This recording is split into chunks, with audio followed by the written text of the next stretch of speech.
This is BNN, the Bennington News Network.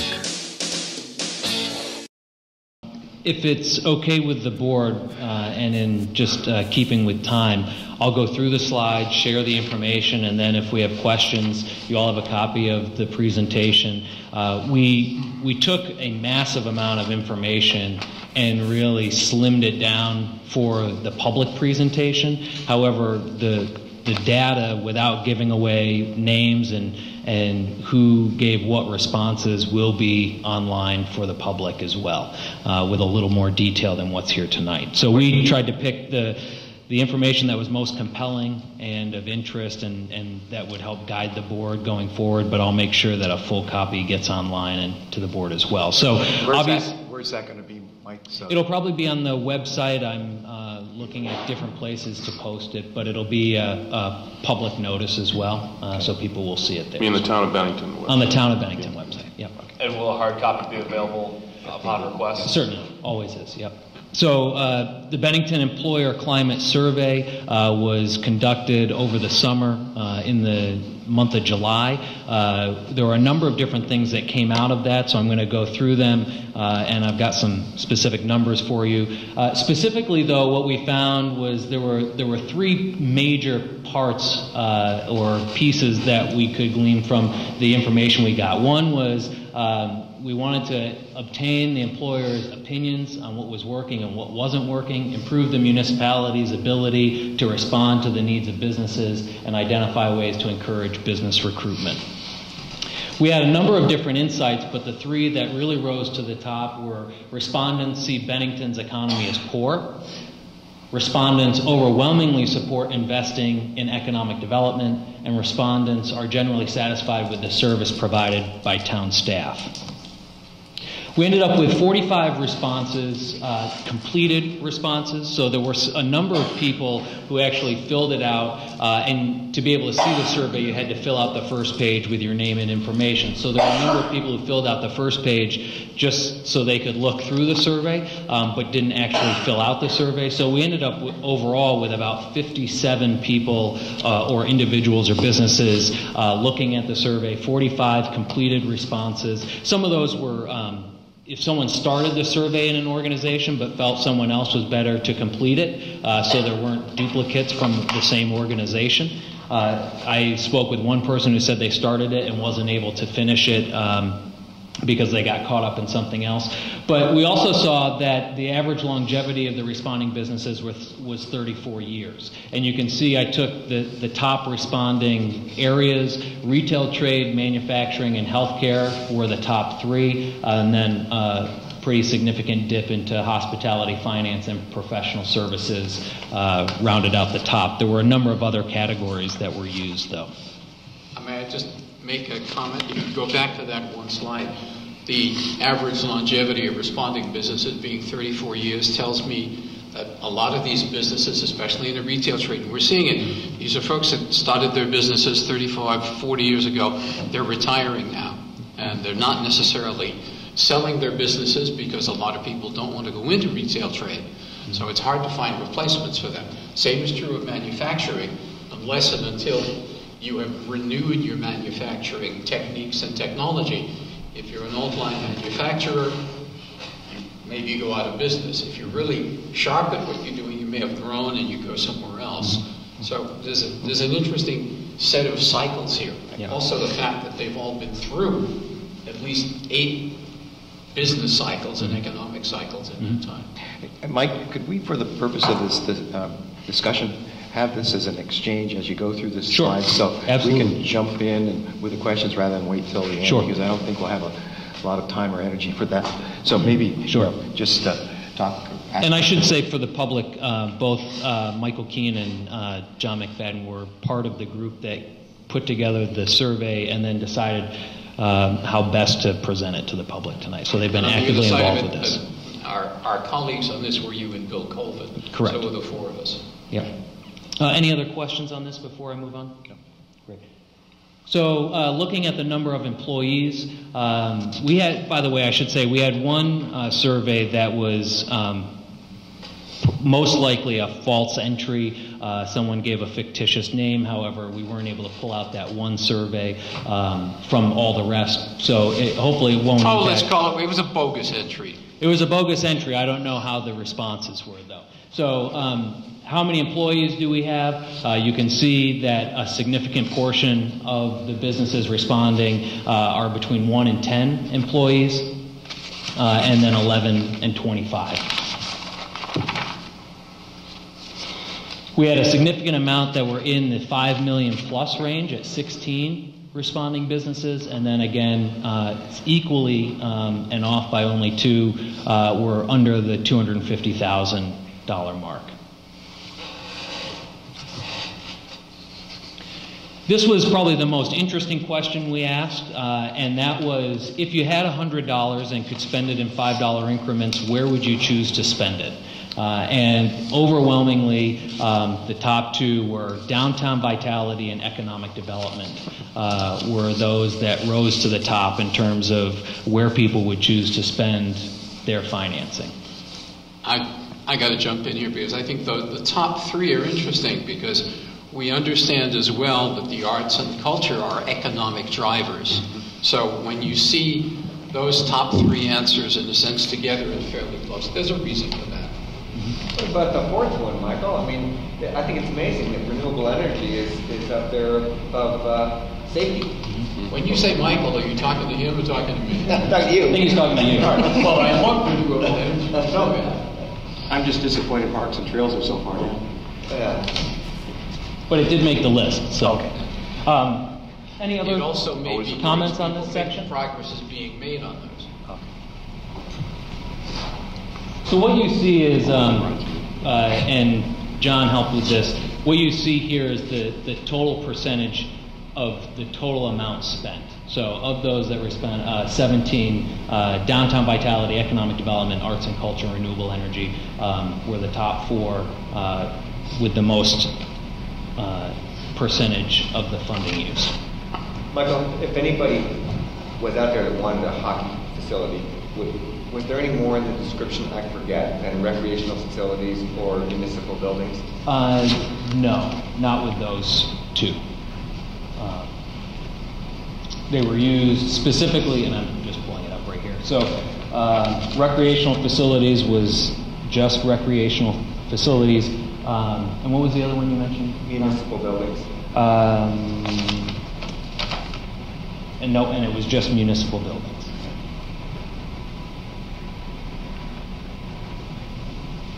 The overall score, let me just make sure I get this one. The overall score based on the rating on a scale of 1 to 10, 1 being least, 10 being the most, the town responses averaged a 5.5 out of 10. So there's certainly room for improvement there. Let's stay with that for a minute. Sure. I think there's more than room. It says, would you rate the overall performance? Mm-hmm. And if I got a performance rating of 5.5 on 10, I would say, we're out of business, or you're not going to be working here tomorrow. And that's, I think that's a critical slide. And so we shouldn't understate some of these things, because it's not just a score. There's a rationale for it. To put it in schoolyard terms, Sucks. it's a 55. Yeah, so D. Thank you. Without a curve. Without a curve. Right. Any other thoughts on this? So when we looked at some of the different themes that came out of the responses, positives to doing business in Bennington, natural beauty, people, proximity to major markets, local support, quality of life, location, access to leadership in town were those that floated to the top. It'd be interesting to hear over time people's assessment of how well or poorly we take advantage of those positives. For example, the proximity to major markets. We are, in fact, the only town in Vermont less than 38 minutes away from 1.6 million other people. It'd be interesting to know how well we really do on these things. I also believe that a lot of the responses we receive will help guide the questions in future surveys. Yes. So My hope is that with each iteration of the survey, we dig a little deeper and find out more detail. Yep. Yeah. Mike, Yeah. with each of these slides, these were from text boxes, correct? These were text boxes. So there wasn't a set of 20 or 30 options to choose from. This is specifically carte blanche. Go Correct. And it actually, I had to type in each one, and if it appeared multiple times, type in multiple times how many times it showed up. So again, and they weren't as clear as this too, so it also took some kind of boiling down of a larger response into something specific. So challenges to doing business in Bennington. Workforce was undoubtedly at the top. We hear that time and time again, but again, from the responses we got, it was the quality of the workforce, the availability of skilled labor, whatever the market was. Some quality office space, some local perception, limited assistance, groupthink. Those were things that came up as challenges. Most important action the town could take to support business. Again, the three that rose to the top or came the most was marketing, and that was specifically around business development and marketing Bennington as a destination, downtown, and workforce. Mike, I'm looking at the hard copy of this, and as you just pointed out, marketing. Mm-hmm. And to that end, with respect to the videos that were produced, where are we showing those? So the phase one was creation, phase two is implementation. We've started that work. Again, one of the things that in talking with the chair and with the town manager, you'll see a more comprehensive marketing proposal when it comes time for budget season. I mean, at this point, even trying to play it at the Welcome Center at 279, their closed caption television system has been down for 6 months to 10 months, so it hasn't even been played there. So we're looking at different places. It has gone out to leadership in Montpelier, but again, trying to find places that you can show it for free, and that becomes a harder task. Well, I think it's more important that let's just throw away the idea of free. Mm-hmm. There's nothing free. And these are highly polished and nice videos, but I said this several months ago. These are just lovely home movies if we don't use them. Yep. And I think it's clear that the respondents here want us to spend our money promoting us. Mm-hmm. So let's work on that. Mike, I just hate to leave this, but you said that the Welcome Center, which has all of those thousands of people going through, can't access the audio. They do, yeah. They did have the ability to show videos. And it's down. And sound. And how long has it been down? It's been since early this year. Could you get in touch with Senator Sears or Ryan and say, this is not just acceptable. Building in general services. Yeah. They're the ones that built it. Yeah, but I think we need someone. If you need something from us, we'll give it to you. But that's just not acceptable. Yeah, absolutely. Especially this time of year. Yeah. And the coming months.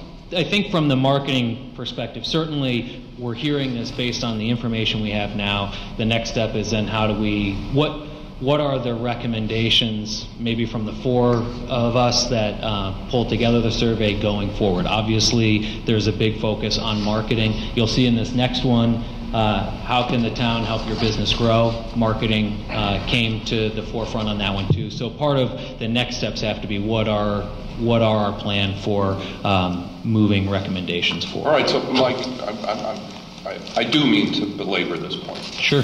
When it comes to marketing, we as a board have to decide where we're going to spend our money. And that is, our target markets where they have billboards, like the Albany area, Saratoga, Boston and other places. We got to make a choice. It's clear from this, and although it may be a small number of respondents, the action that we need to do is start to market. Keep your powder dry, because we're going to be talking about it budget.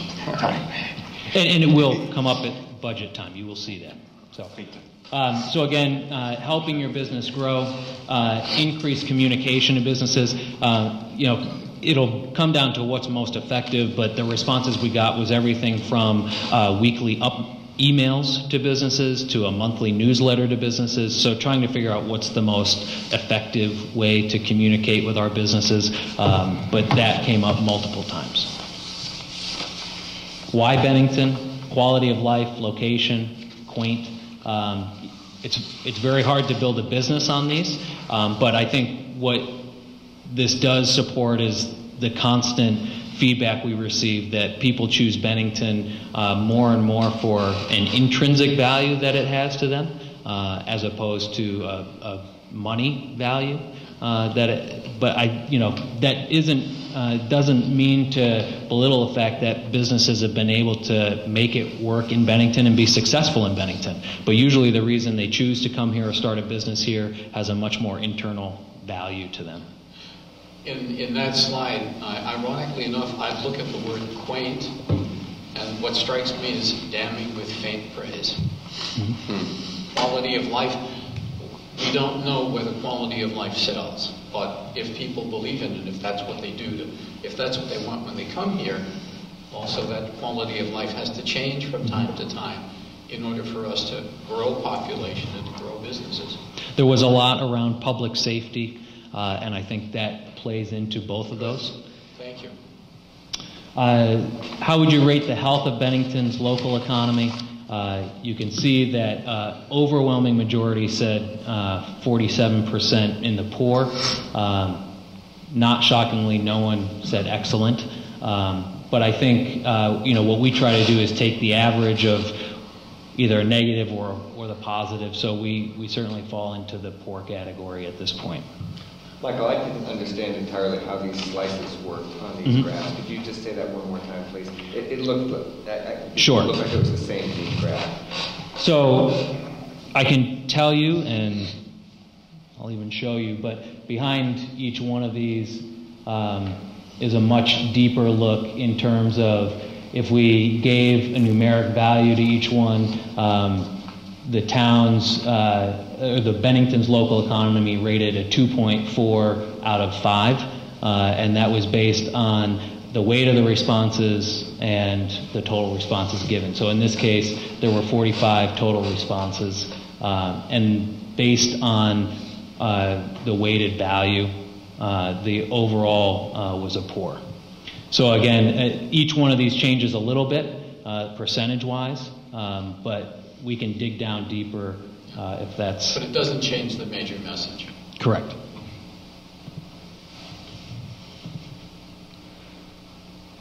So you'll see in the next one, the town keeps me informed.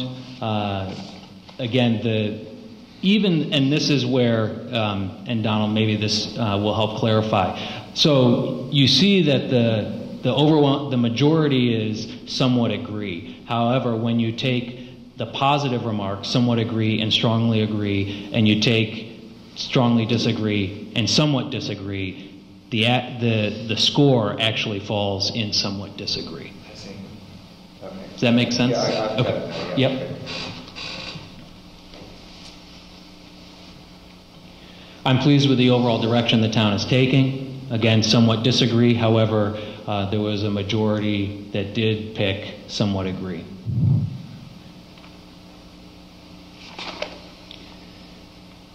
The town listens to businesses. Again, somewhat disagree.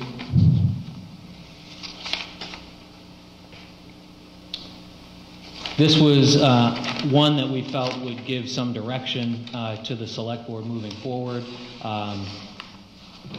Certainly is the value for the dollar. So are you getting what you expect from your tax dollars? 25% of 25 responding businesses said they get the expected value for their tax dollar, and then 15 said less than expected.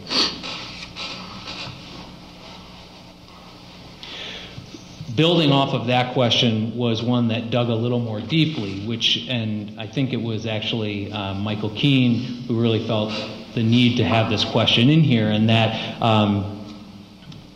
but knowing that costs increase year after year, how does that translate in terms of taxes? And when we see an increase, is it an increase to enhance services that are already provided? Is it an increase to simply maintain the services that are provided, or reduce by cutting services that are provided?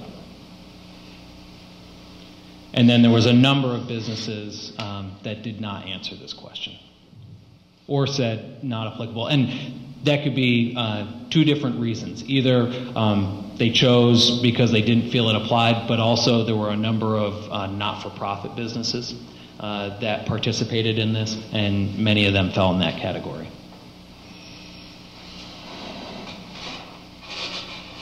Over the past 12 months, my business or organization is most likely to grow or maintain employees. Those were overwhelmingly the top two, which certainly we want to see the growth, but at the same time, maintaining is better than reducing employees.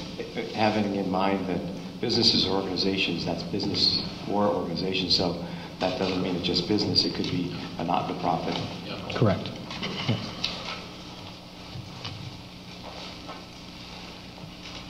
In general, I believe the town of Bennington is doing a good job. 44% and the majority picked somewhat agree. I don't know why that didn't follow through at the top there, but overall, how would you rate Bennington as a place to operate a business? Fair.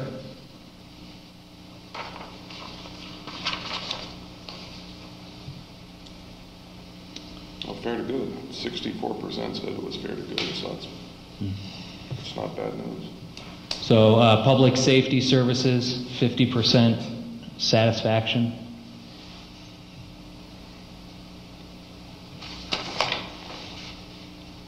And then how satisfied are you with the overall service you provided by the town of Bennington? And the majority were in the satisfied or very satisfied. So again, we had a significant percentage in the very satisfied category. What brought that number down was the percentage in the somewhat satisfied and the not satisfied. We had some general comments, and this will round out the presentation. We picked a few that we thought, there are a lot of comments, and we can certainly publish the full range of comments, but trying to pick ones that either gave insight or spoke to something that was under the control of the municipality were what we tried to pick. This one speaks specifically to a banquet or conference facility. We turn away revenue every year due to not having a large conference or banquet facility. I strongly believe that we need to figure out who and what Bennington is and brand that image. I think it goes back to what Jim was saying, but also what Sheila Harden was saying earlier today. Concerning spending money on public safety, if the area is not safe, we will not attract the right people in the community. The people we want to stay will end up leaving. Lighting needs to be good and sidewalks need to be available. It needs to be an area where people want to come and visit. It also needs to be a place where people want to stay. I would like to see more collaboration among downtown merchants. It should be all of us working together. The town scores a 10 on tactical support for our business. I think better coordination among planning groups and a more proactive approach to addressing known economic problems could improve. I have to read that one, and the same person who will remain anonymous in another, as the answer to another question, made the point that could be very valid, that a lot of our economic development initiatives are based on anecdotal information rather than pure data, and that's we can come back and talk about that. I think we've talked a lot about balanced scorecard and things of that nature, and that this survey certainly will help provide some of that needed data. This was more of the blunt comments that we received: cronyism, nepotism, favoritism, untruthful members of leadership, and too few people hold on to too much power to the detriment of everyone else. Better quantitative evaluation of what's working and what isn't. Go back to the previous one. Let's leave that one on a little longer.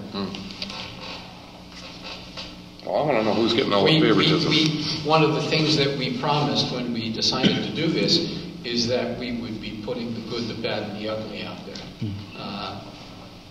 That's ugly.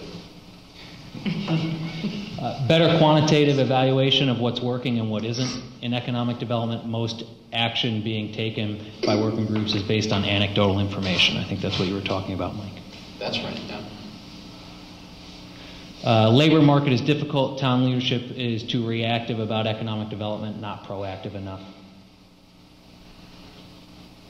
Hard to find qualified employees, a large focus on tourism over local business development, lack of good commercial rental space, cost of new flood insurance maps that hurt town development, need to increase patrols of downtown to address lingerers.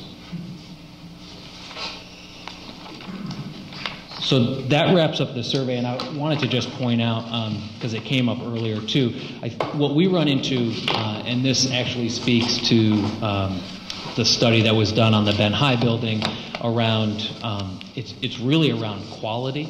So it's, we talked earlier about affordable housing. That's different than housing that is affordable, and what we see comment-wise from our housing study that was completed, but also this is spaces that are of quality and a specific level of quality. So we have certainly a number of commercial and retail spaces in town, but the quality level of what people are looking for the dollar is not there, and I would say that translates into our housing market as well. The level of the type of building that you receive for the dollar or space there's a gap there between what people are willing to pay and what's available. This is BNN, the Bennington News Network.